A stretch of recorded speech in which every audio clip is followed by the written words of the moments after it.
Sam pulled his scarf tighter around his neck as he walked through the forest path that led back to his village. The sky above was heavy and gray, and the wind cut through the trees like a blade. Snow had been falling since morning, and the ground was thick and white beneath his boots. He was tired. He had spent the whole day helping his father chop wood at the far end of the valley, and now all he wanted was to get home, sit by the fire and eat whatever his mother Rose had made for supper. The forest was quiet. Too quiet. The birds had all gone, and even the wind seemed to hold its breath between gusts. Sam kept his head down and walked fast, his breath coming out in small white clouds in front of him. The trees around him were old and tall, their bare branches reaching up into the gray sky like thin fingers. The path ahead was narrow and covered in snow, and Sam had to watch his steps so he would not slip on the ice beneath. He was nearly halfway home when he heard it. It was a small sound. So small that he almost missed it. A soft, broken cry like something between a whistle and a whimper. Sam stopped walking. He stood still and listened. The sound came again, a little weaker this time, coming from somewhere off the path to his left. He turned and looked into the trees. He could not see anything at first. Just snow and dark trunks and shadow. But then he saw it. Beneath a large dead tree whose hollow trunk had split open at the base, there was a small shape pressed against the wood. It was curled into itself, shaking hard, and at first Sam thought it was just a pile of wet leaves caught by the wind. But then the shape moved. A tiny head lifted, and two eyes opened and looked straight at him. Sam forgot about the cold. He stepped off the path and walked carefully through the deep snow toward the dead tree. As he got closer, his mouth opened slowly. It was a dragon hatchling. Tiny, no bigger than a large cat, with thin wings folded tight against its body and pale blue scales that were almost the color of ice. The scales should have shimmered, but they did not. They looked dull and flat, the way a fire looks when it is almost completely out. The hatchling's small chest was rising and falling fast, and its whole body was trembling without stop. Sam had never seen a real dragon up close before. He had seen them far above the valley, great dark shapes moving across the sky, but never like this. Never something so small and so helpless. The hatchling looked up at him. Its eyes were gold, pale and dim, and full of something that Sam understood without needing any words. It was afraid. It was cold. And it was begging. It let out another sound, softer than the first, barely more than a breath. Its small clawed feet scraped weakly at the snow beneath it, as if it had tried to get up and could not. Sam crouched down in the snow in front of it. He did not reach out right away. He just stayed low and kept still, the way his father had taught him to do with frightened animals. He spoke in a low, calm voice. "It is all right," he said quietly. "I am not going to hurt you." The hatchling blinked. Its shaking did not stop, but it did not try to pull away either. It just kept looking at him with those dim gold eyes. Sam looked around the forest. There was no sign of any other dragons. No sound, no movement, no large shape watching from the trees. The hatchling was alone. Whatever had happened, it had been here for a while. Long enough for the cold to go deep into its small body. Sam knew that if it stayed here much longer, it would not survive the night. He made up his mind. He reached up slowly and unwrapped the scarf from his neck. Then he undid the buttons of his thick winter coat, the one his mother had stitched extra lining into just last autumn. He took it off and felt the cold hit him all at once, sharp and biting. He did not stop. He moved forward gently, speaking softly the whole time, and carefully wrapped the coat around the hatchling, tucking the edges under its trembling body. The hatchling flinched at first. Then it went still. Sam slid one arm under it and lifted it slowly. It was heavier than it looked, but not too heavy. He held it close to his chest, one hand pressed against its side, and he could feel the rapid flutter of its heartbeat against his palm. It was still shaking, but not as hard now. The warmth from Sam's body was already reaching it through the coat. Sam looked down at the small face poking out from the folds of the coat. The gold eyes were still open, still watching him. But something in them had changed. The fear was still there, but something else was there too now. Something quieter. Sam started walking. He moved as fast as he dared through the snow, back to the path and then along it toward home. The cold without his coat was fierce, and the wind went straight through his shirt. But he kept his arms wrapped around the hatchling and kept moving, one step after another, through the white and the gray and the cold. He did not know what his father would say. He did not know what the village would say. He did not even know if the hatchling would make it through the night. But he knew one thing. He was not leaving it there. Sam reached home just as the last gray light was leaving the sky. He slipped in through the back gate quietly, avoiding the front door where the warm glow of the fire inside told him his mother was already cooking. He went straight to the barn, pushed the heavy wooden door open with his shoulder and stepped inside. The barn smelled of hay and old wood and the two goats his family kept in the far corner. It was not warm, but it was dry and sheltered from the wind, and after the freezing forest it felt like stepping into another world. Sam laid the hatchling down gently on a thick bed of hay in the empty stall at the back, still wrapped in his coat. Then he grabbed 2 old blankets from the shelf above the goat pen and layered them carefully on top. The hatchling did not move much, but its eyes followed him everywhere he went. Sam sat beside it for a long time that night, feeding it small pieces of bread and bits of dried meat he had sneaked from the kitchen when his mother was not looking. At first the hatchling would not eat. It just lay there, still shaking, still watching him with those pale gold eyes. But after a while hunger won. It stretched its small neck forward and took a piece of meat from Sam's fingers, chewing slowly. Sam let out a long breath he had not known he was holding. He named her Ember that night. It felt right. She was small and barely alive, like the last bit of a fire that had almost gone out. But she was still there. Still burning, even if only just. Over the next several days Sam kept Ember hidden. Every morning before the village woke up, he crept out to the barn. He brought her food, changed her bedding and sat with her while she ate. Every evening he did the same. He told his father Gil that he had been spending extra time with the goats because one of them had seemed unwell. Gil believed him. His mother Rose gave him a long look once or twice but said nothing. Ember grew stronger fast. By the 3rd day she was standing. By the 5th she was walking around the stall, sniffing at everything with great curiosity. Her scales, which had been dull and pale when Sam found her, began to catch the light again. They shimmered faintly now, a soft blue that reminded Sam of the sky just before dawn. She stopped shaking. She started making small sounds when Sam came in, a low, quiet rumble deep in her chest that he quickly understood was her version of a greeting. She also started following him. The first time she tried to follow him out of the barn, Sam spent a full 10 minutes gently pushing her back inside. She kept walking around his legs and looking up at him with an expression that was so determined it almost made him laugh. He finally got the door closed, but when he looked through the gap in the wood, she was sitting right on the other side of it, waiting. Sam knew the secret could not last forever. Villages were small. People noticed things. It was one of the miller's boys who first said something. He told his father he had heard strange sounds from behind Sam's barn late at night, something between a purr and a low whistle. The miller mentioned it to a neighbor. The neighbor mentioned it to someone else. And within 2 days the rumor had reached the ears of old Bren, the village elder. Old Bren was not a cruel man. He was careful. He had lived long enough to know which dangers were worth taking seriously, and dragons were at the very top of that list. He came to Sam's house on a gray morning, knocked on the door and sat down with Gil and Rose at the kitchen table. Sam stood near the wall and said nothing. Old Bren spoke quietly and without anger. He said there were stories going around. He said he hoped they were just stories. He looked at Sam once while he spoke, just once, and Sam felt that look go all the way through him. Gil told the elder he was sure it was nothing. Just the goats. Old Bren nodded slowly and left. That evening Gil came to the barn. Sam was sitting in the stall with Ember curled in his lap, both of them quiet in the lamplight. Gil stopped in the doorway. He looked at his son. He looked at the small dragon. He was silent for a very long time. Then he sat down in the hay beside Sam and rubbed his face with both hands. He did not shout. He did not tell Sam to get rid of her.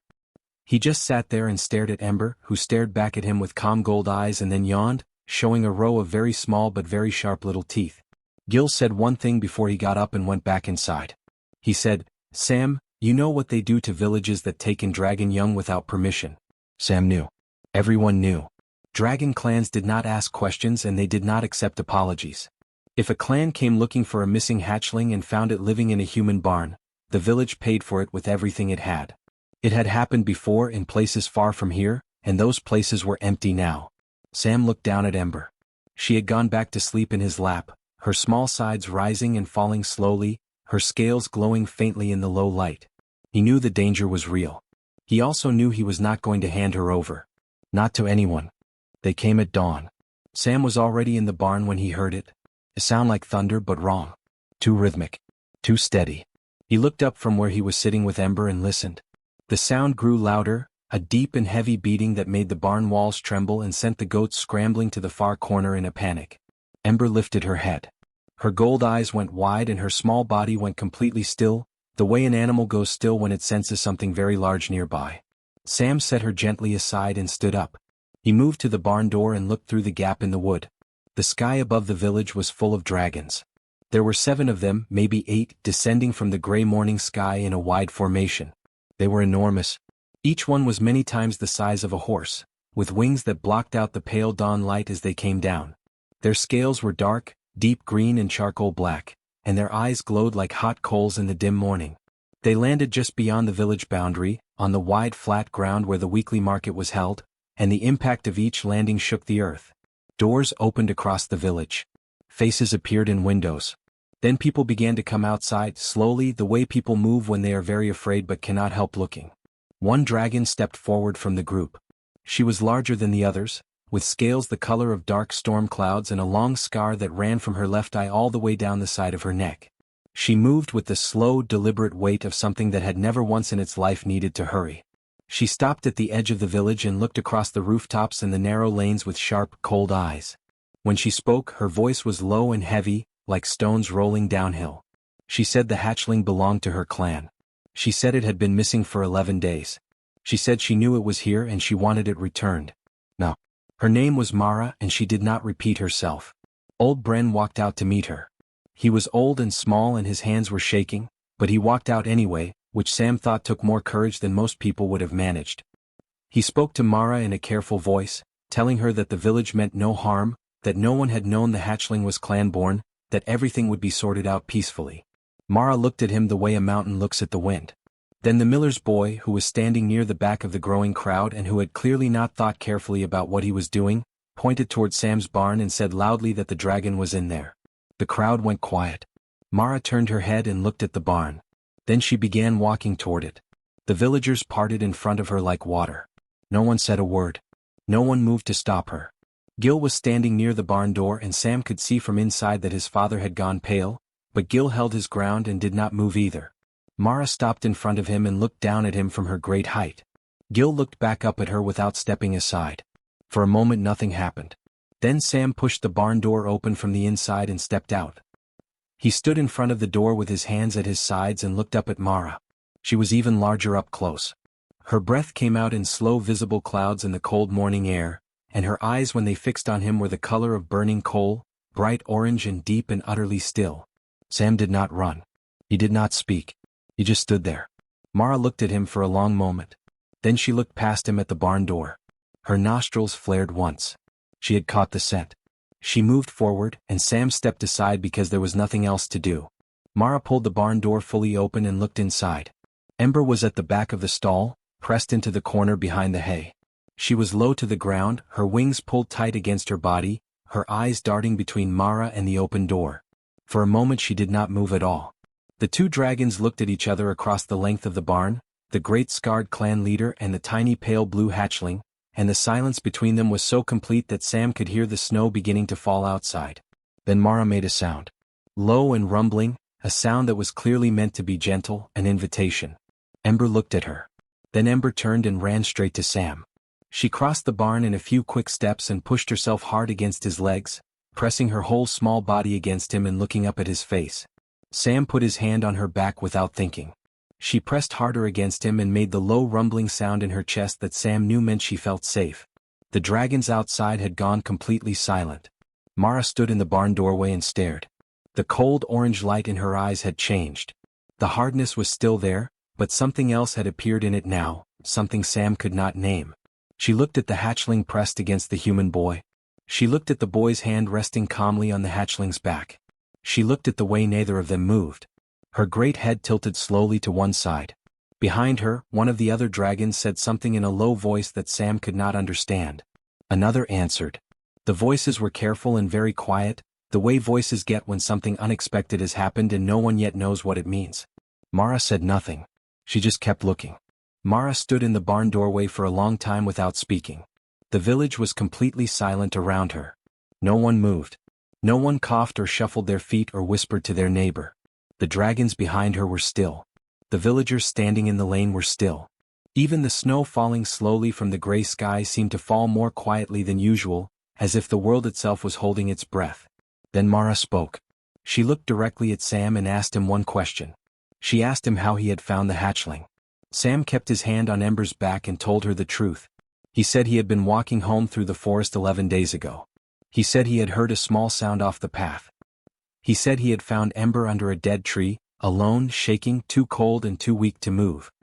He said her scales had been dull and her eyes had been dim and she had looked at him like she knew she was dying. Mara listened without expression. She asked him a second question. She asked him what he had done. Sam said he had taken off his coat and wrapped her in it. He had carried her home. He had hidden her in the barn and kept her warm and fed her until she was strong again. Mara asked him why. Sam looked at her. The question seemed strange to him, as if she had asked him why he breathed or why he came in out of the rain. He thought about it for a moment, genuinely trying to find the right words.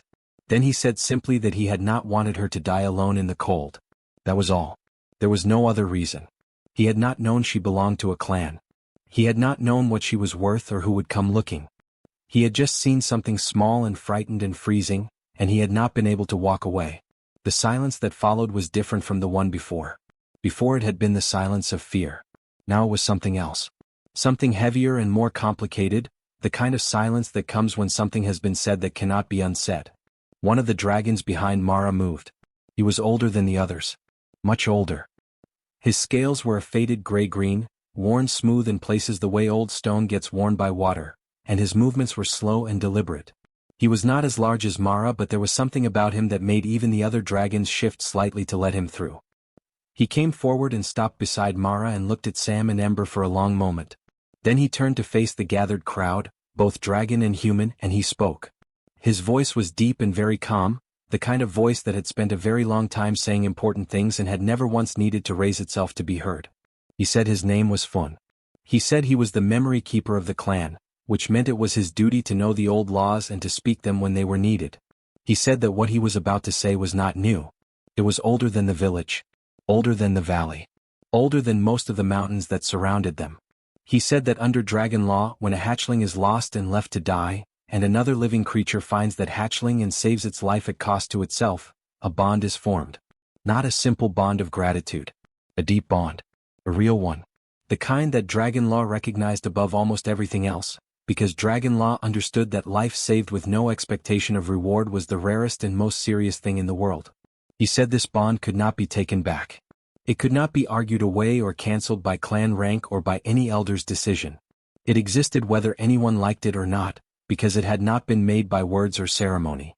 It had been made by an act in a cold forest, by a boy who had taken off his coat. He said Sam had not stolen Ember. He said Sam had saved her.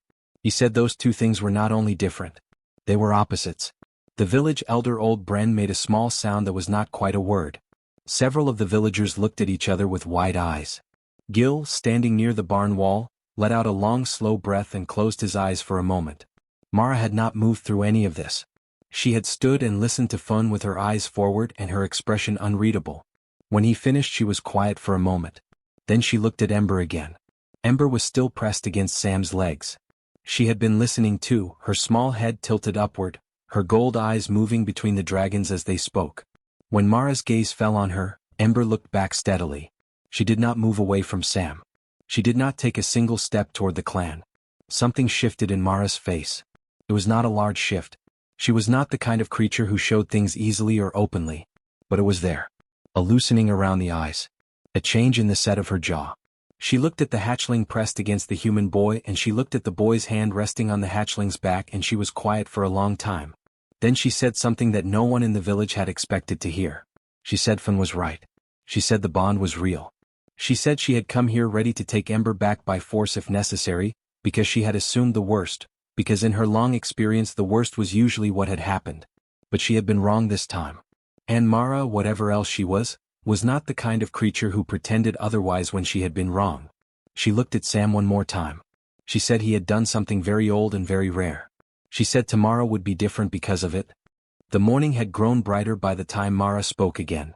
The snow had stopped falling and a thin pale light was coming through the clouds, catching the scales of the dragons gathered beyond the village and making them shimmer in shades of green and black and gray. The villagers had not moved. They stood in the lane and against the walls of their houses, wrapped in their coats, watching. No one had gone back inside. No one wanted to miss whatever was going to happen next. Mara turned to face the gathered crowd fully. Both the dragons behind her and the humans in front of her. She stood straight and still, and when she spoke her voice carried clearly across the cold morning air to every ear present. She said that she was the clan leader of the Vorn, one of the oldest dragon clans in the mountain range. She said she spoke with the full authority of her clan when she spoke. She said what she was about to declare was binding under dragon law and could not be undone by any voice, including her own, once the words were said. Then she looked at Sam. She said his name once, clearly, the way important names are said when they are being recorded by something larger than memory. She said that Sam, son of Gil, had found a dying hatchling of the Vorn clan alone in a winter forest. That he had given his own warmth to save her life. That he had sheltered her and fed her and protected her at risk to himself and his family, asking for nothing in return. That the hatchling Ember had chosen him freely and without hesitation in front of witnesses from both clan and village. She said that under the old law, as spoken by Finn the Memory Keeper, the bond between Sam and Ember was real and recognized. And then she said the words that made the whole lane go absolutely silent. She declared Sam the bonded guardian of Ember of the Vorn clan. She said it was a title that carried with it the full respect of the clan. She said no human had held this title in living memory, and perhaps none before that either. She said it did not make Sam a dragon and it did not make Ember fully human. It made them something that the old law had always had a word for but that the modern world had almost forgotten. It made them bound. Two lives that had met at the right moment and chosen each other without knowing what the choice would cost.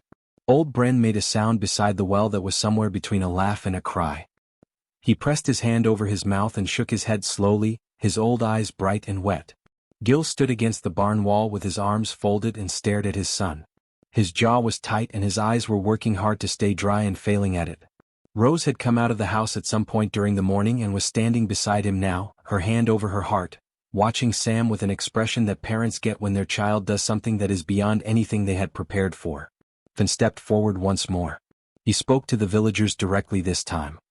He said the Vorn clan recognized this village as the place where one of their hatchlings had been given her life back. He said that under the same old law, a debt of life was the heaviest debt there was. He said the clan did not take such things lightly and did not forget them. He said from this day forward the village was under the protection of the Vorn clan. The silence that followed was enormous. One of the villagers near the back started crying quietly. Another grabbed the arm of the person next to him. The miller sat down heavily on the step of his house and stared at the ground as if he needed a moment to remind himself how the world worked. Protection from a dragon clan meant something real and serious. It meant no raiding party would come near the valley.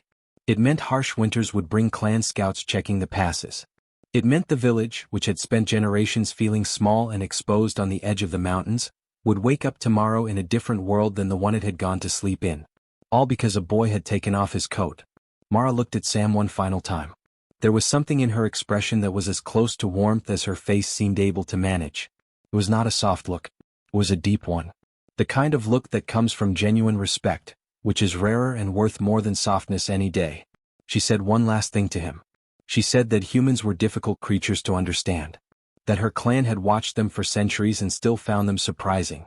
That most creatures in the world calculated the cost of an action before they took it. That humans sometimes simply acted from some place inside them that did not stop to count the price. She said that place was either very foolish or very rare. She said she had decided today that it was rare. Then she spread her great wings, and one by one the dragons of the Vorn clan lifted from the ground and rose into the pale morning sky until they were dark shapes moving north against the clouds. The village watched them go. Sam looked down at Ember. She was sitting on his boot, pressed against his leg, purring in that low steady way she had that meant everything was right in her world. He reached down and scratched her gently behind the ear, the spot she liked best, the one that made her eyes go half closed and her purring go deeper. She leaned into his hand. Sam smiled. It was a small and quiet smile, the kind that does not need anyone else to see it. It was enough.